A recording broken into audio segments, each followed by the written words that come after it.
makan siang atau makan malam. Dan biasanya kalau malam hari kita melaksanakan namanya deck party. Apa beda seorang kapten kapal dengan komandan kapal perang? Kapal harus segera berhenti. Caranya apa? Dengan menurunkan jangkar. Maka dia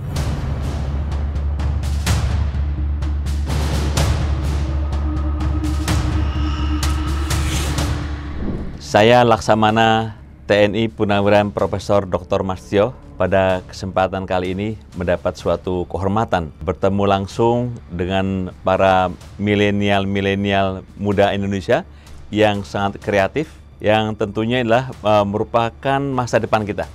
Saya memiliki pengalaman dinas di Angkatan Laut sejak saya lulus dari Akabri tahun 1981 dan saya dulu bersyukur meraih penghargaan Adi Makayasa atau lulusan terbaik dari Akademi Angkatan Laut. Kemudian jabatan terakhir saya adalah sebagai Kepala Staf Angkatan Laut mulai tahun 2012 sampai dengan tahun 2015. Dan saat ini setelah saya purna tahun 2015, saya juga dipercaya oleh pemerintah sebagai Special Envoy dari pemerintah Indonesia di IMO atau International Maritime Organization yang bermarkas besar di London.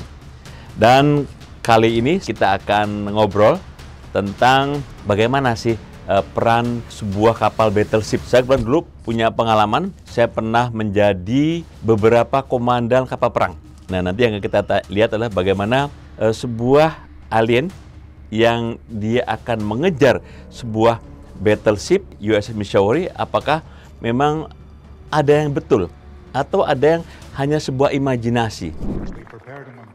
Outstanding exercise. Shades off. Would like the commanding officers to come to the stage. Captain Nagata, Japan. Konnichiwa. Captain Lu, Malaysia. Halo.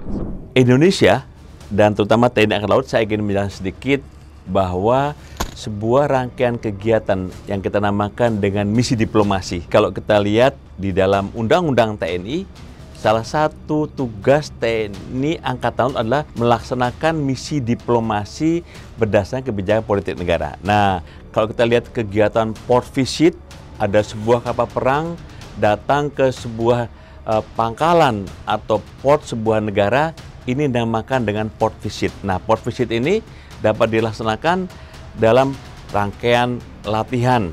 Kehadiran sebuah kapal perang dalam sebuah negara tentunya adalah negara sebagai sebuah sahabat, maka akan disambut.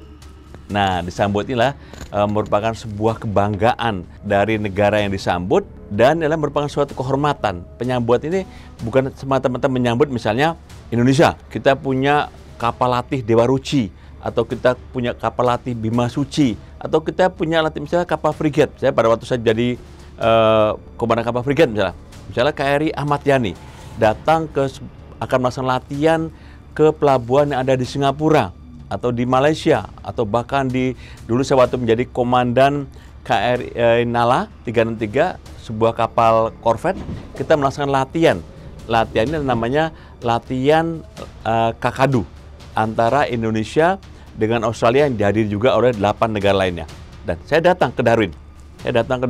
Kemudian disambut oleh Angkatan Laut dari Australia, Royal Australian Navy. Kemudian kita ada upacara penyambutan, kemudian kita akan dapat pengalungan bunga, kemudian setelah itu kita akan sebagai negara yang kita datangi sebagai tuan rumah, kemudian kita ajak keliling kapal, familiarisasi tentang kapal, kemudian kita jamu, makan siang atau makan malam. Dan biasanya kalau malam hari kita melaksanakan namanya deck party. Kemudian kita mengundang para pejabat di daerah, para panglima armadanya, atau menjadi komandan gugus tempur lautnya. Kemudian inilah salah satu bagaimana negara hadir pada sebuah pelabuhan untuk meningkatkan hubungan militer. Dan yang paling penting adalah hubungan kedua negara tidak hanya karena dengan hubungan yang sifatnya formal, namun adalah hubungan yang bersifat people to people contact. Ini sangat mewarnai nantinya diplomasi sebuah negara. We're going to be close maneuvering with 13 nations out here. We are here to crush every other ship. I'm excited to see what we learn. We are not here in this weapons room. Tadi kita baru saja lihat kapal frigate-nya Amerika. Kalau saya lihat adalah frigate USS Arleigh Burke. Nah, ini di kapal perang ini biasanya krunya atau anak buah kapalnya atau prajuritnya berkisar antara 140 sampai dengan 150 orang. Kemudian kapal perang ini disiapkan untuk bisa menghadapi 4 peperangan. Peperangan kapal atas air, kemudian ada peperangan bawah air, peperangan elektronika. Jadi kapal tadi kalau kita lihat tadi itu ada di ruang pusat informasi tempur atau Combat Information Center.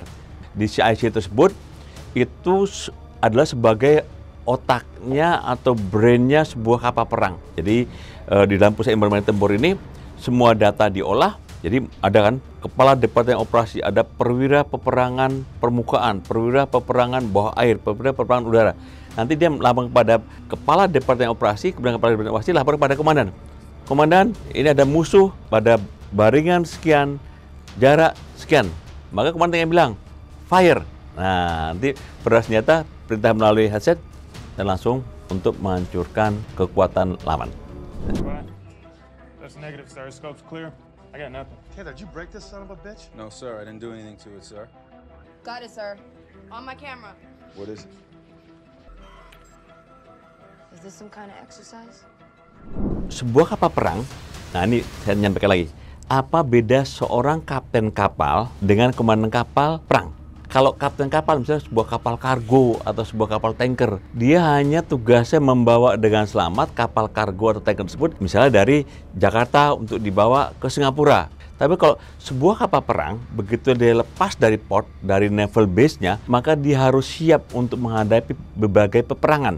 Nah, kita mau lihat tadi ini misalnya dalam film tadi adalah bagaimana sebuah kapal perang dia siap untuk menghadapi peperangan elektronika. Kemudian misalnya tiba-tiba kapal kita di jamming. Kalau udah di jamming maka termasuk rudal kita nggak bisa diluncurkan. Apabila ada rudal lawan diluncurkan kepada kita, maka kita harus ada anti jammingnya. Kalau rudal sudah meluncur di radar kelihatan, maka kita melembakkan apa dinamakan dengan chaff. Chaff ini seperti awan, jadi kita lihat di radar kemudian udah mengarah kepada kita, maka kita cepat-cepat kita meluncurkan chaff. Nah, chaff itu chaff decoy, ada kan decoy pengelabuan ya. Jadi nanti si rudal tersebut tidak mengarah pada kapal kita, namun dia mengarahkan echo yang lebih besar, dia akan mengarah kepada awan chaff ini, sehingga kapal kita terlindungi. Drop port anchor. What? Drop it now! Today.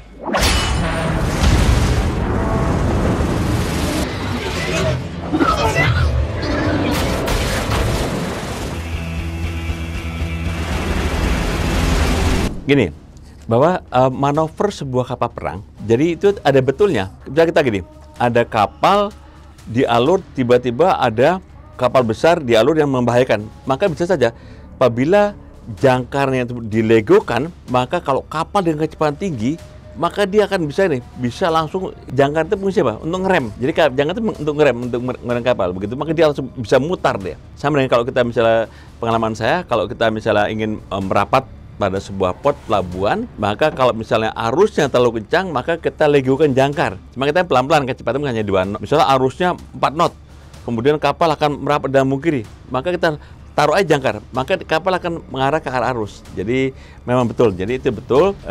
Cuman tadi kalau kita lihat ini, tentunya kalau serangan ahli ini kan tadi kan di lautan terbuka, kedalaman berapa? Jangkar itu hanya efektif apabila kalau udah untuk seperti kapal kelas dari US Missouri ini 40 itu reasonable. Namun kalau udah di laut terbuka semuanya itu kedalaman bisa ada 200, kayaknya nggak reasonable. Tapi nggak apa-apa. Fiction ini adalah perlu.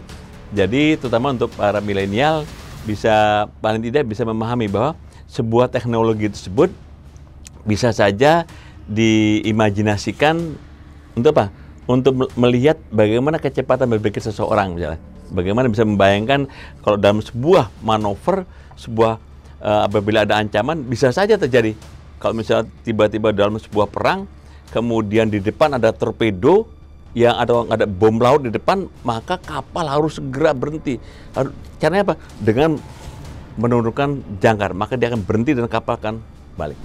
Baik, ini tadi kalau kita lihat tadi ya, film Alien dengan USS Missouri ini paling tidak pada generasi muda, pada generasi milenial ini bisa salah satu atraktif untuk menarik bagaimana salah satu contoh kehidupan laut. Kehidupan yang sangat menantang. Jadi pada kesempatan ini, pada generasi muda, karena saya dulu juga berasal dari Jakarta, tidak pernah terbayang bahwa sekali waktu akan memimpin TNI Angkatan Laut, dan tentunya kita juga pada kesempatan ini memanggil para generasi muda, ayo bersama-sama kita mengabdikan diri kepada bangsa dan negara lewat apa saja, lewat berbagai macam bidang, angkatan darat, angkatan laut, atau angkatan udara, atau APDN, atau apa saja. Jadi kehidupan ke depan ada pilihan, sama dengan para generasi muda saat ini, wah saya nggak mau lagi jadi pegawai negeri, saya mau jadi tentara, atau saya mau jadi dokter, atau saya mau jadi businessman. Itu adalah sebuah pilihan, dan pilihan itu tentunya juga akan didasari oleh background, kemudian bagaimana kecepatan berpikir, kemudian juga dengan lihat pengalaman pergaulan dengan teman-teman. Jadi saya mengajak pada para generasi muda, kalau ingin mengabdikan kepada bangsa dan negara lewat jalur angkatan laut, silakan. Nanti kita juga membuka kesempatan para generasi muda, sebab saatnya ada persepsi, wah untuk menjadi angkatan laut harus melalui misalnya dari Taruna Nusantara, tidak, dari manapun bisa. Nah kebetulan juga anak saya juga saat ini mengabdi di Angkatan Laut dengan pangkat kapten, dan alhamdulillah dia juga lulusan terbaik. Kalau saya lulusan terbaik tahun 81, anak saya lulusan terbaik tahun 2011. Anak saya itu sekolah CIC, Combat Information Center course di Amerika, di Rhode Island, dan dia dapat ranking 1. Saat ini dia lagi sekolah Principal Warfare Officer, dia lagi sekolah di Portsmouth. Jadi saya ingin mengimbau bahwa apapun dedikasi yang kita sembahkan kepada bangsa dan negara, kita berikan yang terbaik, yaitu dengan memberikan dedikasi, loyalitas, dan pengabdian baik kepada bangsa dan negara. Terima kasih. Oke.